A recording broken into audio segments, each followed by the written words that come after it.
understand what you're up against. And number two is how to defeat that is Sun Tzu, the art of war. Understanding what the issue is, the person on the other side or the army on the other side. You look at their strengths and weaknesses, and you build your defenses based on your strengths and weaknesses as well. But you have to be able to articulate that. That's something that you've seen with this administration with not only the illegal immigration issue, but the refugee issue and militant radical Islam. If you can't say it, you can't defeat it. It seems like a theme going throughout this event here that we're attending is the lack of political courage to enforce the rule of law. And I'm sure that you've seen that on the borders of Arizona more so than anywhere else. Talk a little bit about this unwillingness by politicians not to step up like you're doing, to say there is such a thing as illegal immigration, as not just undocumented. Right.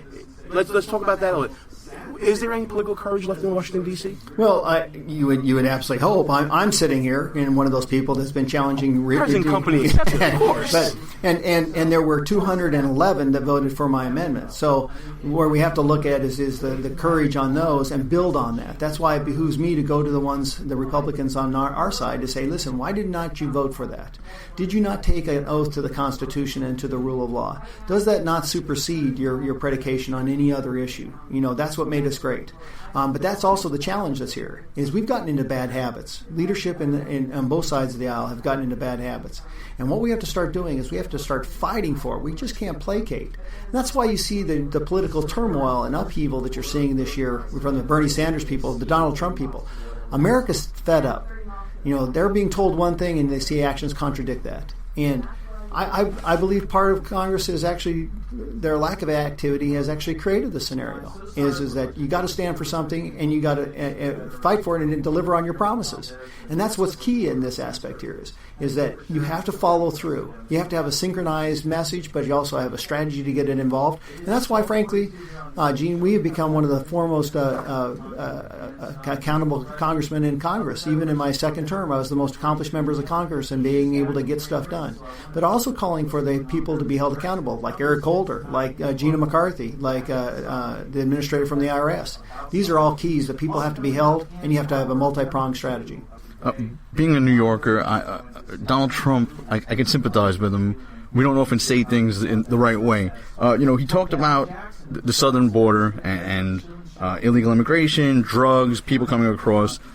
So what's to stop bombs or unknown substances? And if you can, address the other than Mexican illegal immigrants that cross our southern border every day as well. Well, I'm going to give you an example. In 2011, we actually uncovered a plot. In fact, what they did from Iran is they actually sent and worked with the cartels in northern Mexico through Mexico to Washington, D.C. to assassinate the Israeli and Saudi Arabian ambassadors.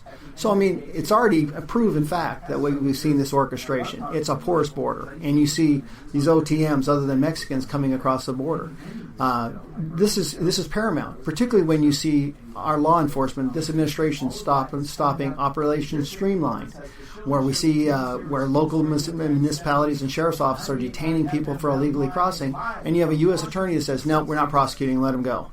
Then we also have, the predication from this administration and Justice Department where we've actually turned loose convicted felons, murders, rapists, not deported, turned loose in our hometowns in Arizona.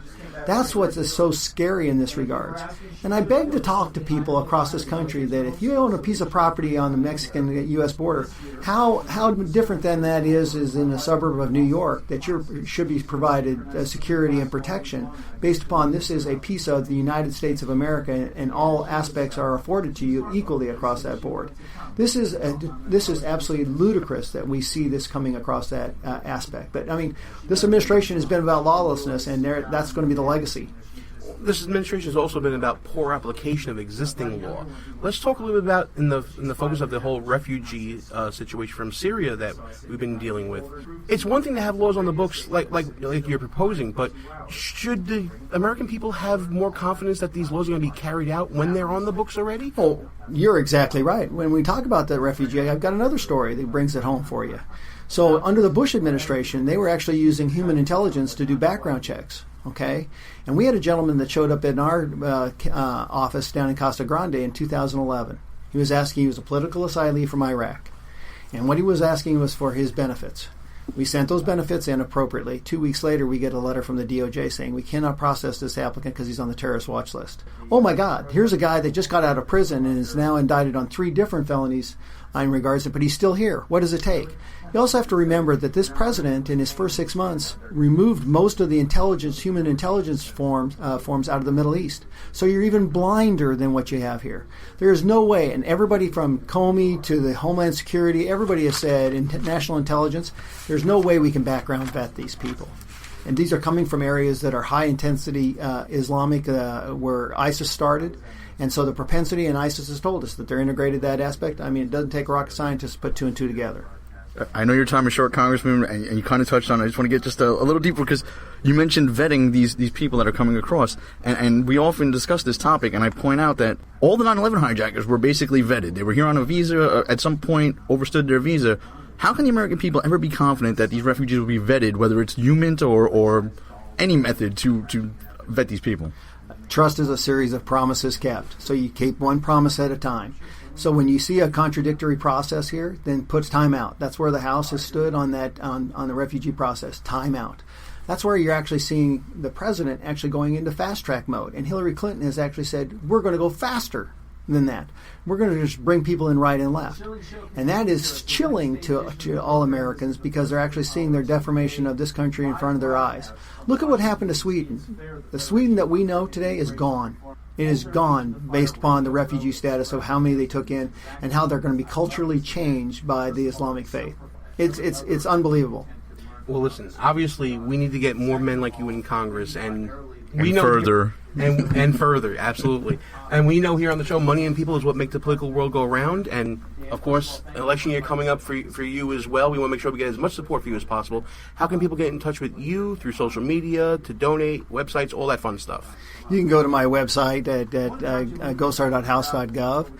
And yes, we love to talk to people. We're one of those offices that actually listen to people. By background, I was a dentist for 25 years. I can't help a patient unless I listen to what the problem is.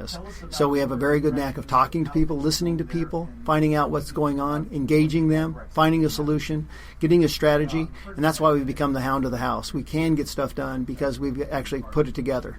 We tried to resolve that aspect of trust. Trust is a series of promises kept. And so it behooves us as American citizens to hold our elected officials accountable. Give them a report card. And FAIR and numbers are 2 great industries that give you indices for exactly the people that are standing up for the good things here in the United States, getting back to the rule of law and proper legal immigration, not perpetration of illegal immigration. This might be the most pleasant dentist visit we've had in a long time, Russ. Nice. Congressman, thank you so much for coming on the show. Thanks, Gene. And that about wraps up part 1 of Behind Enemy Lines coverage from FAIR's Hold Their Feet to the Fire. I want to thank all the Congress members coming on the show, Congressman Barletta, Congressman Gozar, Congressman Brat, and Congressman Steve King. All great interviews. Next week, we get a little more emotional, folks. But until then, it's time to shut this sucker down. We are out of here. Good night, folks. Our position has been compromised. It's time to roll out. Report for debriefing at www.behindenemylinesradio.us and look for regular communications via Facebook and Twitter at BEL_radio. You are the resistance. Behind Enemy Lines. A Rock Radio production. Copyright 2016. Back in 7 days. Out.